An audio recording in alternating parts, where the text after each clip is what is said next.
एक हिंदू भाई ने लास्ट वीडियो में सवाल पूछा था कि जन्नत में किस एज के लोग होंगे। इस सवाल के जवाब को जानने के लिए हमें सबसे पहले ये समझना होगा कि जन्नत और इस दुनिया में क्या डिफरेंस है। बिकॉज जन्नत दुनिया से बिल्कुल मुख्तलिफ होगी, जो आपके तसव्वुर में भी नहीं होगा ऐसी चीज़ें जन्नत में मौजूद होंगी।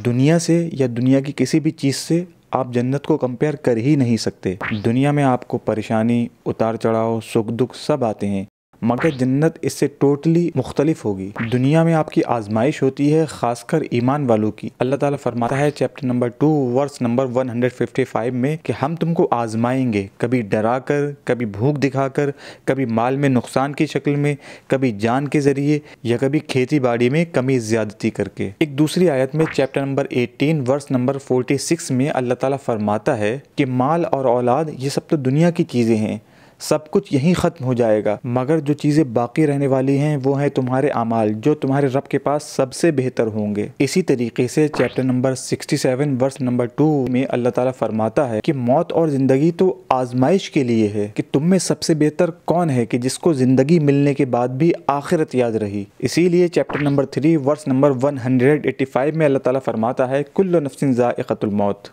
कि मरना तो सबको है और सबको अपने किए का बदला आखिरत में ज़रूर दिया जाएगा, मगर कामयाब तो वही है जिसने अपने आप को जहन्नुम से बचा लिया और जन्नत में दाखिल हो गया। और ये दुनिया तो बस एक दिखावा है, और ये बात सभी जानते हैं कि मौत आनी ही है, फिर चाहे वो मुस्लिम हो या नॉन मुस्लिम। मौत से कोई इनकार नहीं कर सकता। और ये बात भी सब जानते हैं कि मरने के बाद दोबारा हमेशा रहने वाली ज़िंदगी मिलेगी। तो फिर क्यों ना हम अपने मौत के बाद वाली असल ज़िंदगी के लिए कुछ करें, क्योंकि हर इम्तिहान की तैयारी हमें पहले से ही करनी होती है। तो ज़िंदगी भी एक इम्तिहान है। अगर अच्छे कॉन्सिक्वेंसेस देखना चाहते हैं तो ज़िंदगी में अच्छे काम कीजिए और उसके बाद में उस फल को पाने के लिए तैयार हो जाइए जो पहले ही हमारे लिए बना दिया गया है, जिसके बारे में अल्लाह ताला चैप्टर नंबर 3 वर्स नंबर 135 में इरशाद फरमाता है कि वो लोग जो गलतियाँ कर बैठते हैं मगर फ़ौरन ही अपनी गलती पे शर्मिंदा होकर अल्लाह की बारगाह में तौबा कर लेते हैं, ऐसे लोगों को अल्लाह माफ़ फरमा देता है और उन्हीं के लिए जन्नत बनाई गई है जहां पर वो हमेशा रहेंगे। ऐसे ही लोगों के बारे में एक और आयत में अल्लाह ताला फरमाता है कि तुम अपनी बीवियों के साथ जन्नत में दाखिल हो जाओ जहां तुम्हें हर किस्म का ऐशो आराम दिया जाएगा और जन्नत वालों को सोने के प्यालों में खाना पीना परोसा जाएगा। उनका दिल जिस चीज़ की ख्वाहिश करेगा या जिस चीज़ से उनकी आंखों को सुकून मिलेगा वो सब चीज़ें वहाँ पर होंगी और वो सब हमेशा के लिए होगा। जन्नत तो वो जगह है जहाँ पर हर किस्म का ऐशो आराम मैसर होगा जिसकी कल्पना भी आपने नहीं की होगी। अब उसी सवाल पर वापस आते हैं कि what will be as in जन्नत,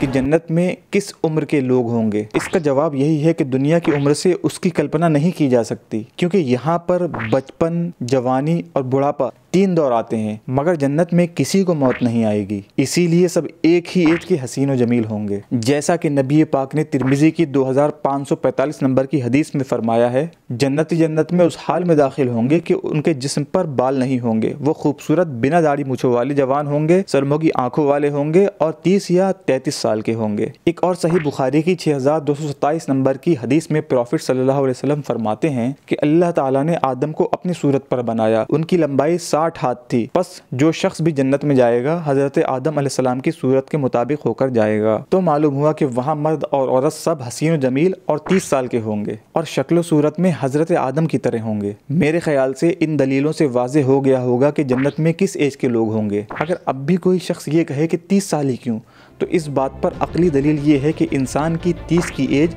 उस शख्स को मुकम्मल कर देती है। बाकी वल्लाहु आलम बिस्सवाब।